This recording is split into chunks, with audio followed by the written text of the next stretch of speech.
I just want to explain a problem I just faced today. This is a very old car, about 98 model. You can see that the immobilizer light is blinking. Yeah. Now, when I turn on the ignition, see the check engine light is flashing, and you can see that the immobilizer light is off. This shows that the immobilizer is not a problem.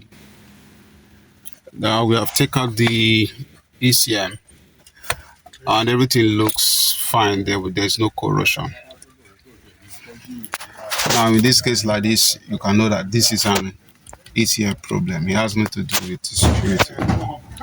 So, how will you know if the problem is ECM or is just wire? But for this, I suspect is the wiring, because the car was brought here for body work, and after body work, all of a sudden the car refused to start. So I just wanted you to see this as one of a visual way to identify an ECM problem.